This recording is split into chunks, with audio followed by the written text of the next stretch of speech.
What's up, everybody? Happy belated New Year. It is officially 2021 and it's time for our first product review of the new year. What you see in front of you is the last Norfolk and Western J that will most likely ever be made by MTH trains, unfortunately with their closure later on this year. This is the Premier Line 611, lettered for the Spirit of Roanoke, which is obviously done up as the excursion locomotive as you see it today. I've actually had the pleasure of seeing the 611J in person and I absolutely love it. It's one of my favorite locomotives.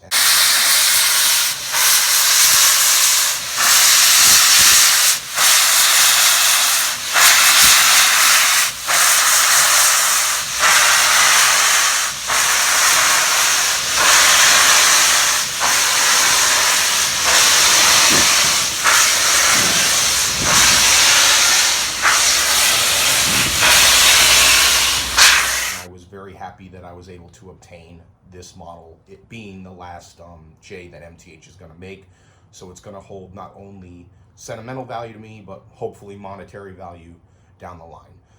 The locomotive item number is 20-3773-1. It was first premiered in the 2020 Volume 1 catalog. The locomotive is equipped with Protosound 3.0, wireless drawbar, onboard DCC for those of you that choose to run 2-rail, and it is also Proto 3.2 compatible. The recommended curve radius is 0.54 curves, so I will not be running this thing on my layout because, as you guys know, and maybe you've heard me state in previous videos, it's a very small layout. So the videos you will see of this thing running is actually at a friend's house on his layout, but I will go through all the sounds and features and stuff like that. This locomotive is actually, I believe, their first Northern with the steaming quillable whistle. I have some of the Lionel legacy items with the steaming quillable whistle, and I happen to like it. That was another reason I wanted to get this.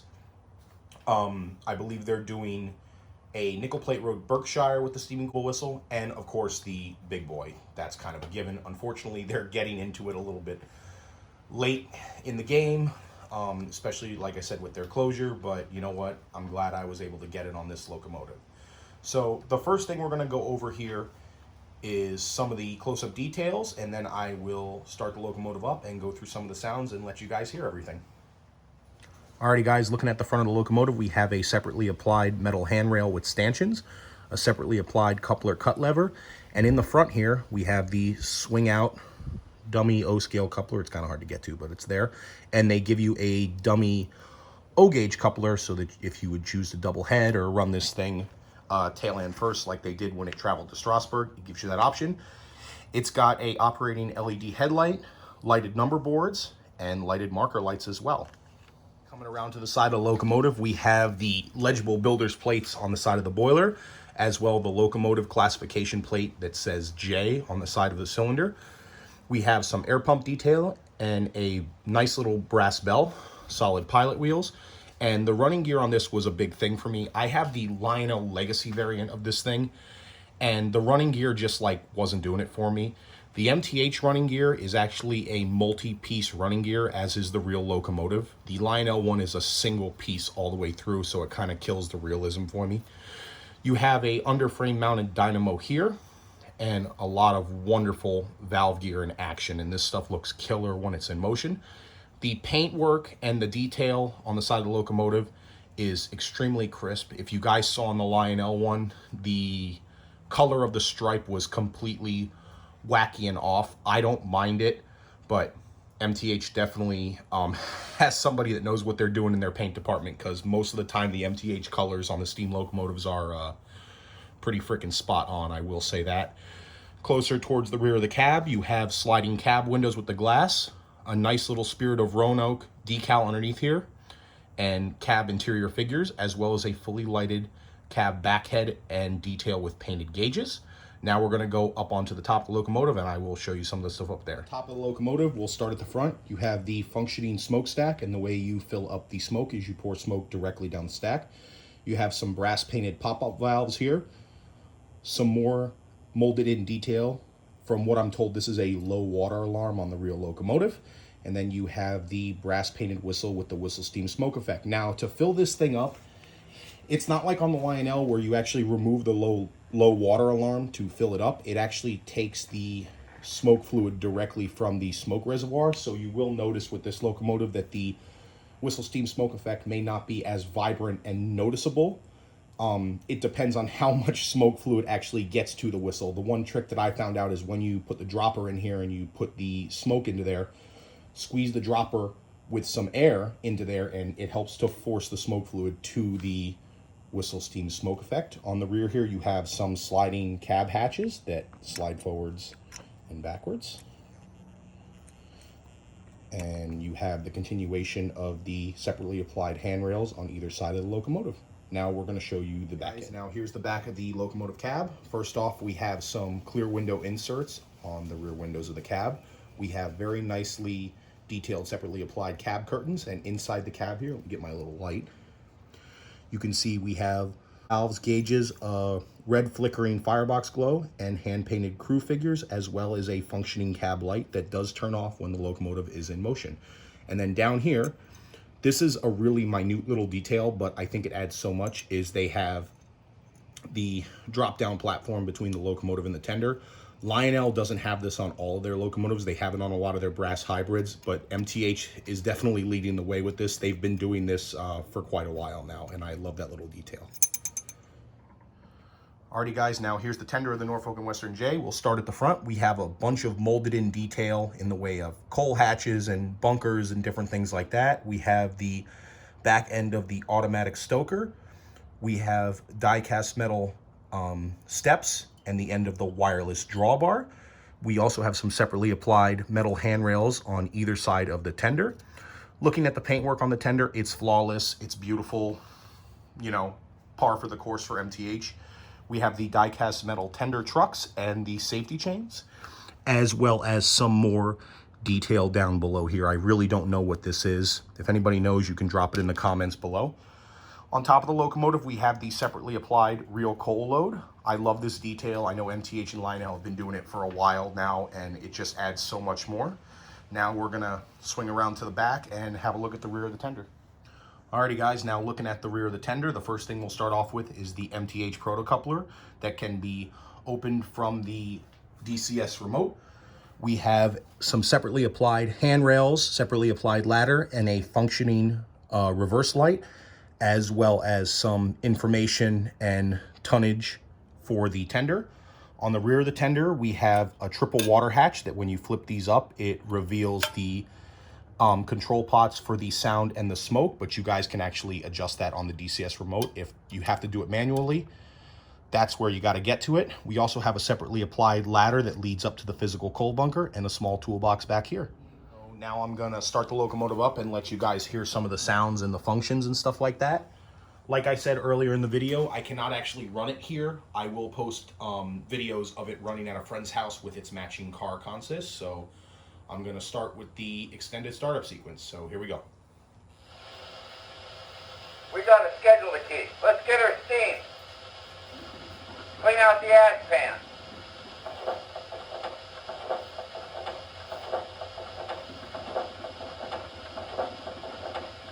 Grab a shovel and spread that coal.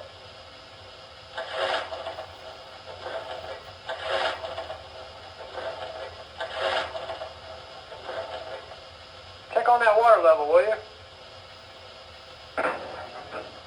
Swing that boat over. Water level's down 300.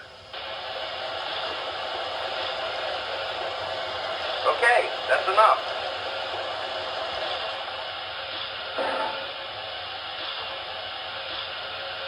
Let's grease up the side rod.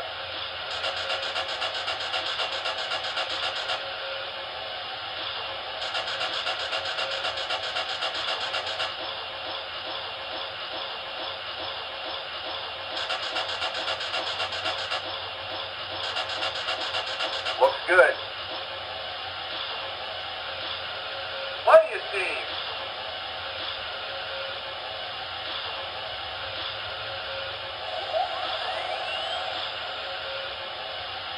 I'm going to blow her down now. Clear? Clear.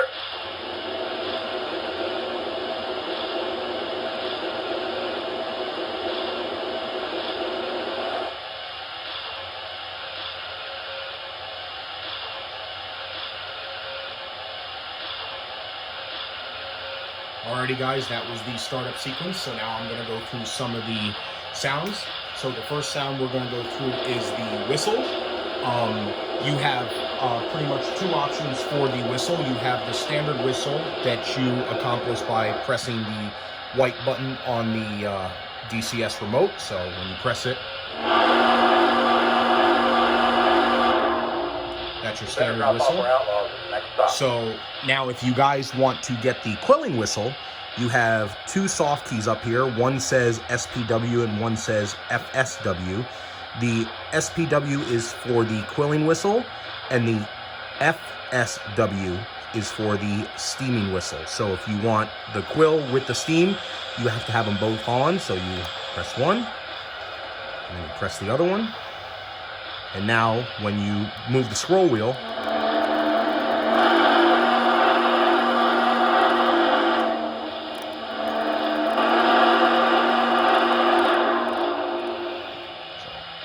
now, if you guys don't want the quilling whistle, you can just hit FSW and leave the standard steaming whistle on. Okay, so when I press this, it will actually shoot steam out of the whistle. And I'm going to actually go to the top of the locomotive and show you guys a closer view of the steaming whistle. Like I said, it is a little bit thinner than Lionel's. It's harder to see, but it all is dependent on how much fluid actually gets down to the little reservoir. So the next sound we're going to do is the bell.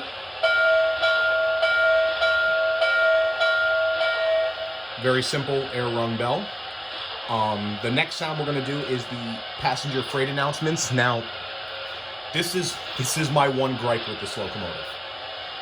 Literally in the catalog, on the page, underneath the locomotive, where it says new features recorded sounds from the 611. I don't think any of these sounds are from the 611. This is the exact same whistle that I have heard in their Rail King version, their other Premier Line versions, and it's even been in the GS4 Daylights before, and I'm sure a bunch of other locomotives. And if you think I'm kidding, have a look. It literally says it right here underneath it. New features actual sounds of restored 611. Right there. And it's the same whistle font. But, oh well, beggars can't be choosers. That's my one gripe. I really wish if MTH said they recorded sounds from the real 611, they would have improved the whistle.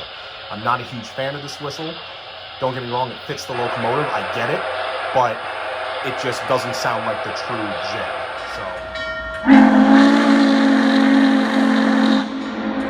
So that's my only gripe. And here's the passenger freight announcements. Attention Norfolk Southern employees. The 611 steam excursion is approaching the station. Please be ready to board.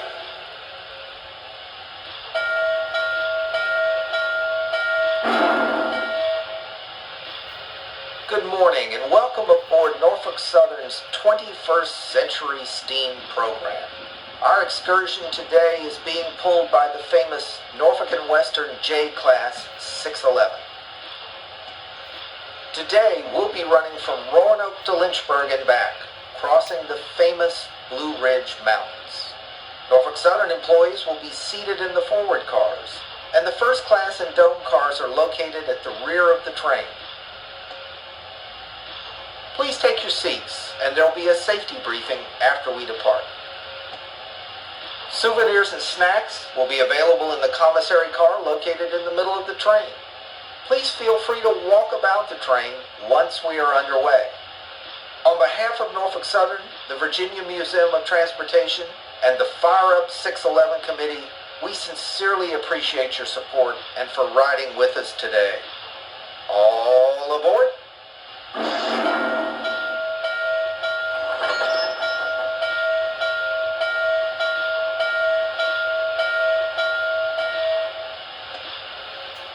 Okay, and that's the passenger freight announcement sequence. Like I said, I've heard this same sequence on the Rail King one because I have the Rail King J, and it's the exact same thing.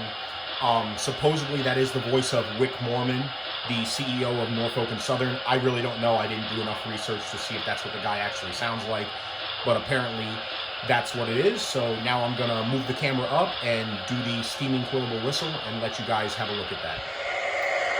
Alrighty guys, now we're above the locomotive, so I'm going to show you the steaming Quilling Whistle. The reason I'm up here is because the locomotive obviously is a black locomotive, so the whitish gray smoke will show up better as opposed to the track level.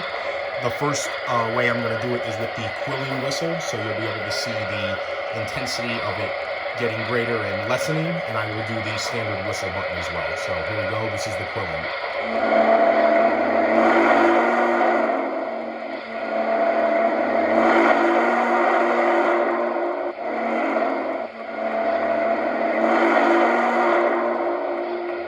So that is the Quilling Whistle. Now I'm going to do the standard whistle. So I'm just going to hit the white whistle button here, and you'll see smoke come out.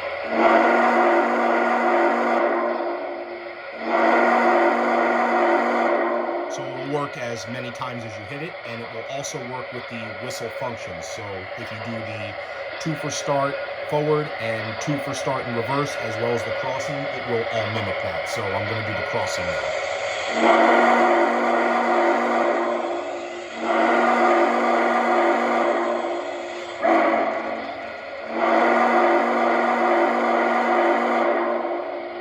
All in all, it's pretty cool. Like I said, my only big beef is that they didn't use the correct whistle font that MTH said they were going to, but other than that, I really got no issues with it. It works really well. It's not as vibrant as, like I said, Lionel's, but you know what? It works great for this. So now I'm going to swing the camera back to the front of the locomotive, and I'm going to finish up the video and give you some final thoughts. Alrighty guys, that wraps it up for this review. This is a beautiful model. I'm thrilled that I get to add it to my collection. MTH did a bang up job with it. The retail price of these things are $1,299, although I'm sure if you go to a good MTH dealer, you might be able to get a slight discount on these things. My final thoughts on MTH going out of business, although I've never really publicly opened and said my opinions on this because everybody's got their own opinions. It sucks. I'm sure a lot of you guys feel the same way. They were around for 40 years. They were a great company. They innovated a lot of different things. They gave us a lot of unique locomotives that not every company had. It is gonna definitely suck to see them go. I do hope that maybe somebody steps in and continues at least using the molds and innovating the way that MTH innovated, and they gave us definitely locomotives in a much more manageable price point. Not knocking Lionel or anything, but their stuff is just getting ridiculously expensive, especially as noted by their latest catalog. Like Lionel, I get it, these Acellas have a lot of technology in them, but like, who can afford $2,500 for the Acela? And if you even want to get the add-on car set, another $1,000. Like, I understand they're for a certain market, but not everybody's got this kind of money, and then you do stuff like this. All right, cool, the fantasy schemes are cool, but like, I don't get it. I don't know what's happening here. Especially this. This shouldn't exist right here. This should not exist, in my opinion. I know some people like Santa Fe, but this is just not necessary. Like, at all. Not saying the stuff's not worth it, but it is very possible to drive a lot of people out of the hobby with the prices that these things are going to start to go for. And I just thought that MTH definitely catered towards the consumer and the average model railroader, and it is definitely going to suck to see them go. I wish Mike Wolf and his family and everybody the best of luck with their future endeavors if they choose to do it. That's it for this video. If you guys enjoyed it, give it a thumbs up, and don't forget to subscribe to my YouTube page. Also, I don't know if I mentioned this in any of my other videos, I have started a custom model railroad page. So if you guys want custom locomotives and stuff done, you can check it out at FOTA Locomotive Works on Facebook. You can check that out and see some of the custom models I've done for people and things like that. And if you guys have any questions or if you want a model done, please feel free to drop me a message, and we can go from there. Thanks guys, have a great new year, and thanks for watching.